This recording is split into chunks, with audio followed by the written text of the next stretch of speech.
everyone. Hi. Welcome to the show. I'm so glad to see all of you here. I'm getting to know a lot of you really, really well. And I want to give a special shout out to Christian Freedom. He has been an amazing person for me. Every time I need him, every time I need something from him, like for example, you're going to see a letter later on in the show, and that's something that I got from him. He's always there when I need him, and I just want to say thank you. Your hard work and all the things that you do have not gone unnoticed within the XJW community. So thank you so much for everything that you do. And just speaking about the XJW community, I know some of you are here today. I just really want to say that this is a group of people that I was always told were horrible, horrible people, bitter and angry, and they are so not like that. I mean, these are people that have been victimized by an organization, namely the Jehovah's Witness organization. You know, once you figure it out, once you start questioning things and start wondering, well, why is this that way? And why can't I question this? You know, once you figure it out, you realize that they don't want you anymore. And so these are people that have had their dreams squashed. They have many times lost their families as a result. And they are truly great people because they're resilient. And many of them are speaking out against these injustices, like I am right now. But talking about having your dreams squashed, that's what I wanted to talk about today. Because if you, like me, were brought up as a Jehovah's Witness, you probably only got a high school education. You weren't allowed to go beyond that, or they heavily frowned upon it. You never had a real career then as a result. And any dreams that you had in life were squashed. The sad thing that bothers me and why I'm making this video today is that it's happening again. This cycle keeps repeating itself to the next generation. And I just want this to stop. People need to be informed that this is not the way you need to live your life, that there's so many better things out there to do with your life. And for people who are within the organization who don't buy what the organization is selling because they try to put you into their mold, but when you realize that you don't want to be part of this, that this isn't right, you know, when you buck against the system, they put you out and you will lose your family. And that is simply the way it is. There's simply no easy way to leave this organization if you don't agree with it. So you wonder, well, how does the organization do this? Well, they do it within their literature. They do it from the platform when they give talks. And it's how they treat you when you don't conform. One of the videos that they're showing in all of their regional conventions now around the world is one that I'm about to show you. And it really struck a chord with me. Watch how the little boy's dream was squashed. And he didn't even really understand why. Sergey, it's getting late. It's time to put the violin down. A little longer, please. My teacher says I'm really good. It's true. You're playing better than I do now. A man from the music conservatory came to our class, and my teacher told me to play for him. Oh, and how did that go? Well, first I was nervous. After I was done, he asked me if I can attend a program for young gifted musicians. And what did you tell him? I told him I'd ask you first, so can I please? I don't think it's a good idea. What? But why? It's just playing the violin. You and I played together. What's the difference? The difference is, we play violin for our enjoyment. It's different with the world. The pressure to be very best is so strong. And the spirit of competition, it can become so great that it will consume you. I can handle it. Sergey, conservatory exists to convince young people to make music their life, their career. You will be surrounded by people who don't love Jehovah. Can you handle that? I don't know, but I really love it. And I'm not good at anything else, but I'm good at this. Could I just try for a little bit? I think it will make only harder for you. And Sergey, you don't have to give up playing. We still can enjoy playing beautiful music together like we always do. Just not at the conservatory. That's right. We must show Jehovah that we love him first. I just don't understand. One day you will understand. For now, I really appreciate you being obedient.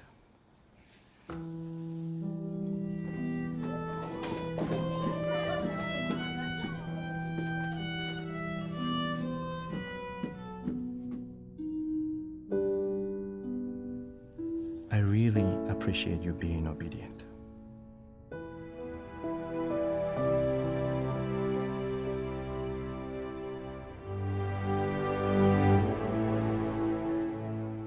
It's so sad. And I think every single person who has grown up as one of Jehovah's Witnesses can relate to this video, because it's happened to every one of us. We must show Jehovah that we love him first. So that's my best Russian accent. I mean, what is that supposed to mean? The boy wasn't bowing down and worshiping his violin.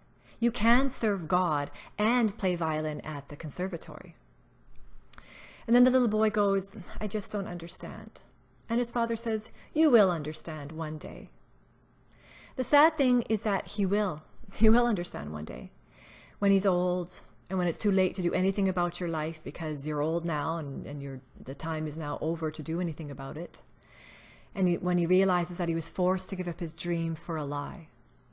Do you realize that an entire generation of people wasted their lives and died waiting for nothing? Check out this quote here from Watchtower President Joseph Rutherford's book, Children.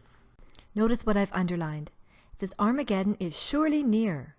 Our hope is that within a few years, our marriage may be consummated, and by the Lord's grace, we shall have sweet children that will be an honor to the Lord. We can well defer our marriage until lasting peace comes to the earth. Don't you just love getting advice from ones like Joseph Rutherford? I mean, he had a wife, he had a kid, he could have sex whenever he wanted to, but he counsels you not to. No, you need to wait until the earth has been made into a paradise before you can do all the things that he gets to enjoy right now. The couple that were mentioned in this account were fictional. But the book was written in 1941, so assuming that this couple was about 20 years old when this story was written, that would make them about 95 years old today. So if they were waiting for Paradise Earth to occur before they had sex and kids and a family and lived their lives, they would still be waiting and would most likely be either dead or almost dead by now. And this is the kind of thing that happens. I mean, you can't live your life that way for long. It's no wonder that there are so many Jehovah's Witnesses that are on antidepressant medication. I'm not saying you have to be married and have kids to be happy, but to throw your life away because you're waiting for a paradise that always just seems kind of out of reach, it just leads to heartache. In fact, it's exactly what the Bible says here at Proverbs chapter 13, verse 12. Expectation postponed makes the heart sick, but a desire realized is a tree of life. When I was growing up, having kids within the organization was frowned upon even then. And anybody who did get knocked up was always so apologetic. Oh, I didn't mean to have kids. I don't know how this happened. But I noticed that they didn't just frown on that. They also frowned on getting any higher education. What I didn't know, and I only learned since I researched for this video, was that they've been frowning on getting higher education right from the very beginning that this organization started.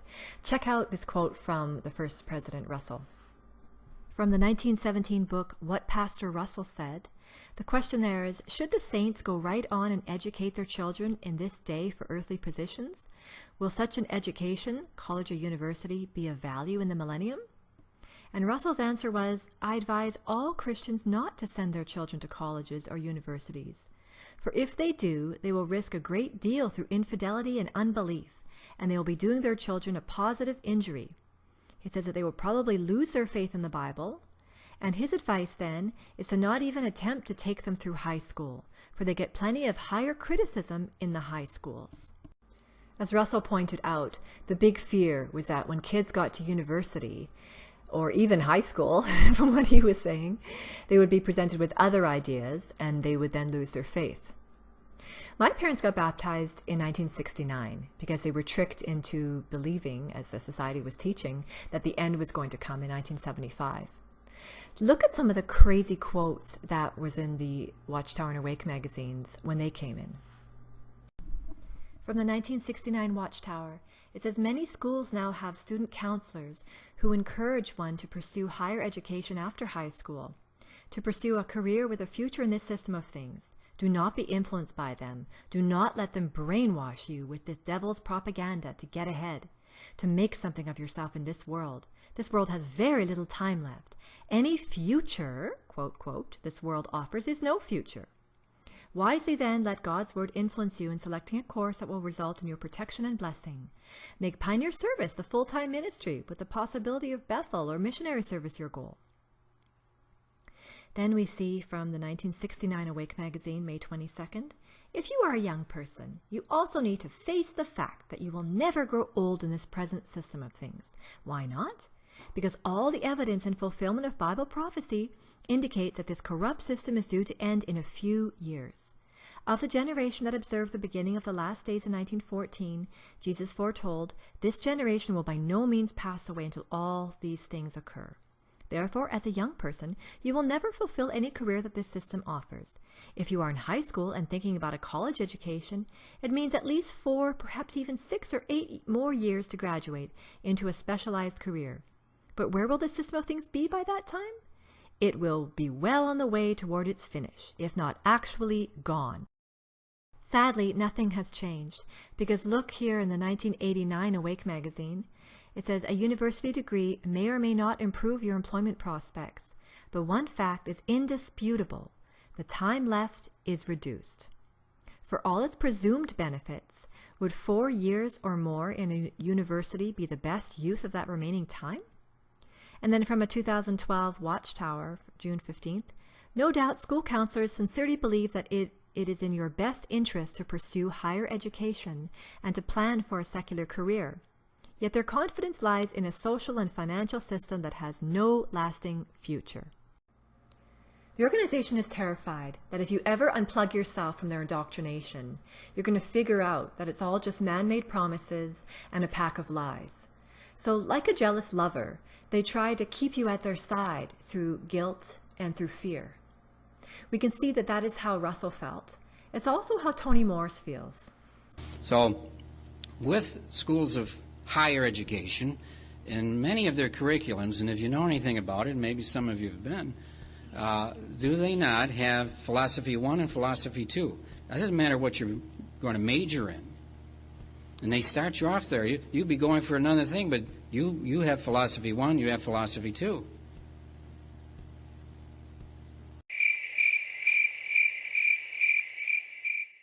And then all of a sudden it gets in there, and the intellectual gripping of the mind, very hard to recover from. I've seen this so many times, and we could tell you so many horror stories. I remember one mother, I talked to her son, he went to Harvard and we were in New England. He became an evolutionist, raised in the truth. Mom couldn't believe it, but I got him to tell me what he really thought. She was devastated. Well, you let him go there, and this real bright professor got a hold of him. Hard to believe. And sometimes some parents will drop their child off at a university, especially when they send them away from home, away from their established theocratic structure. Time and again, an elder or servant in some cases too, they drop their child off, a few months, they went to a few meetings, they're gone. Parents are all upset. Why didn't you do more for my son? Why didn't you do more for my daughter? I would say, who dropped them off? You want to take the risk? Your call. We're warning you. So notice that when kids are away from their JW indoctrination, or theocratic structure, as he called it, they begin thinking for themselves. Critical thinking skills is something that you will learn in university, and it's something that is needed in life. It will really help you.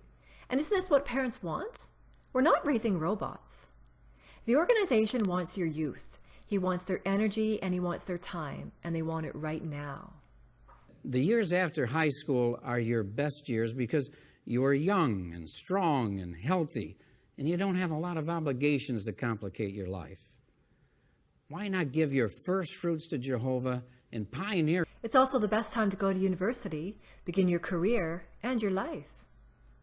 In the 1990s, the organization actually made a shift in what they had to say about higher education. Let's take a look.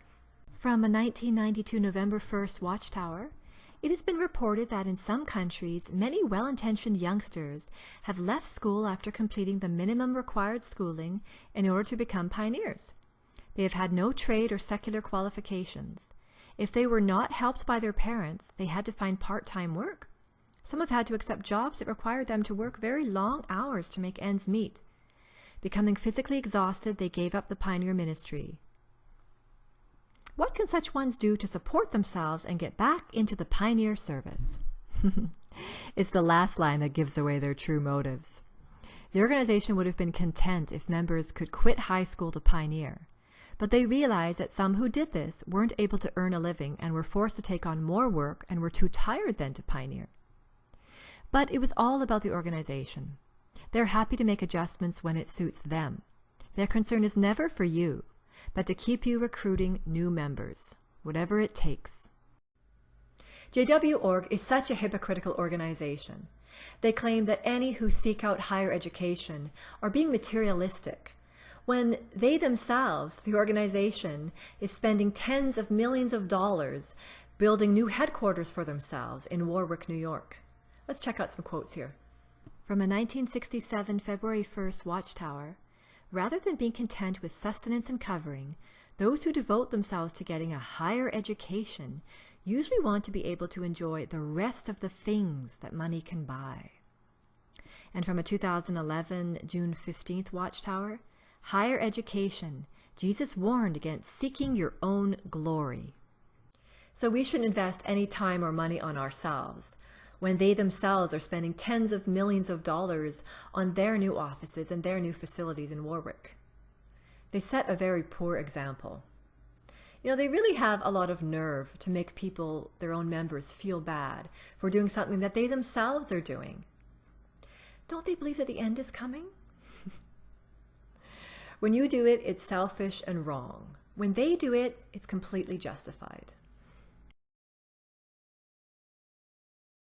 Even more hypocritical is how the organization takes advantage of those who have university degrees, particularly at Bethel. Take a look at these letters. This was a letter that was sent out on January 13th, 2015 to all bodies of elders in the United States branch territory. It says, experienced, mature, spiritually qualified, licensed attorneys and paralegals are needed to assist with the work at Bethel. There is a particular need for those who have experience in litigation, corporate matters, or real estate transactions. We are hoping to locate several experienced attorneys and paralegals who have exceptional analytical research and writing abilities. And then at the bottom it says that we trust that you will use discretion in approaching publishers. Please note that we are not encouraging individuals to pursue higher education or university degrees to obtain skills related to legal matters. So you may have spent several years getting your education, much sacrifice, much money and time spent doing this. They're happy to take it. They're not encouraging it, but they're more than happy to take it all for free. A similar letter was sent out in that same year, this time on November 18th, to all congregation service committees in Australia. Notice it says there, we confidentially seek your assistance in identifying spiritually mature baptized individuals in the local congregation who are also qualified as solicitors, barristers, certified practicing accountants, or chartered accountants. We request you not to speak directly to any publisher in the congregation who you feel fit this criterion, but we ask you to consult together as a service committee and provide us with this following information. So they are secretly looking for lawyers and chartered accountants, both of whom require at least 4 years of university. The organization needs lawyers, architects, doctors, engineers, dentists, etc. at Bethel, and they will actually pay for ones there to get their degrees, as shown in this clip here that was shown on JW Broadcast. We're delighted to have with us Brother Phillip Brumley, overseer of the legal department. He's been a full-time servant for the past 41 years, and for the last 28 years has been overseer of the legal department. So the organization made a decision to send you through law school. So the interview you're about to see is, I actually clipped it up because it was kind of long and I didn't want to spend, the next 20 minutes showing his entire interview. But if you do want to see it, I'll put the link. It was one of the JW Broadcasting episodes. I'll put the link in the description of this video. But the part that I cut out was where he kind of talked for a long time about the fact that when he first went to law school, they were told that basically lawyers can affect changes in this world, that they can, because of the policies and various laws and things like that. And he said it started going to his head, and he started becoming puffed up with pride. And he says he had to really watch that and rein in on that. And anyways, he went on about that for quite a while, so it's pretty boring. But that's basically what I cut out. And then the rest of it's a little clippy, but I just put some of the things that he said so you can see for yourself. Is the motive really to seek first the kingdom, to use some additional schooling to facilitate pioneering or serving at Bethel or serving where there's a greater need? Or actually is the motive one of obtaining a certain standard of living? If a person happens to have an inclination towards medicine, becoming a nurse rather than becoming a doctor could be an appropriate step. If a person has an inclination towards the law, becoming a paralegal rather than an attorney could be an appropriate step. You see, a person could be a nurse or a paralegal and easily work part-time and support themselves as a pioneer. Brother Brumley's experience in law school was nearly 30 years ago. Given the spiritual dangers involved, though, the governing body has decided that if we need additional attorneys in the future, we will not expose a member of the Bethel family to the environment of higher education. From my own experience, I noticed that those who had a higher education within the congregation were always looked up to. These ones had good jobs. They were usually high up, the ladder in some company. And the attitude seemed to be, well, if this brother believes it's the truth, with all his education, then it must be the truth. And look at how they glorified Prince post-mortem. I found that really irritating. I mean, if the JW organization had got their hands on Prince when he was younger, it reminds me of that violin skit that we watched earlier. He would have been like that kid. They would have squashed his dreams, and we would never have had his music today. And yet, they're more than happy to accept his donations and any free publicity that goes along with it. So the main message from Watchtower seems to be a nobody, because seeking a career and higher education is selfish and materialistic. Just make enough money to eke by because the end is near. But if we can benefit from your university degrees and any money that you have, we'll take it. I want to relate to you my own personal experience. I was told that the end would come and that I would never even make it to elementary school. Once I made it to high school, I did really well in many subjects, and I had teachers that were telling me that I should go to university because I had some scholarships and I was a top student in many different classes. But I believed that the end was near. I mean, the society kept on saying that the 1914 generation is getting up there. This was one of the signs that the end was near, and I really believed that the end was imminent, so I turned it all down. I was lucky, though, because I was a top student in typing, and my teacher sent me on a work experience program to the government. And the government liked my work, and so they offered me a job for the summer. I told my best friend, my best JW friend, about it, and she was all upset because she wanted to pioneer with me, and her plan was that we would clean houses together. And I was willing to accept that. But when I told my mom and dad about it, they were like, even though they were very strong in the organization, they still used common sense. And they felt that I should at least take the job for the summer so I could have some experience, make a little bit of money, and then maybe I could get part-time work later on. Well, so I decided to go along with it. When I told my friend that I made the decision to take the job for the summer, she stopped talking to me. She literally walked away right in the middle of the Kingdom Hall at the back. She just walked away. And then I guess she sicked her sister on me. Her sister was about 3 years older than us. And she had graduated 3 years earlier. She had done nothing in those 3 years. She hadn't pioneered. She hadn't worked. She literally sat on a chair and listened to the stereo every single day. She had the nerve to say to me that if I took this job, I'd be working for Satan's system. I just thought it was ridiculous. I started working, and I loved my job. I just thought it was so much fun. I was making good money. You're working for the government. You've got all the health benefits and everything. And I was really, really happy with the way things had gone. And then when the summer was over, they offered me to stay on with them. And I accepted it because my plan was, and I knew how the government was as well, that they were willing to accept half-time workers as well. So my plan was to stay on for a little bit longer and then put in a proposal to job share. And the beauty about the government was that they still, even if you only worked half-time, 2 different people, they gave you all your health benefits still. So I thought it was a win-win. So I did that.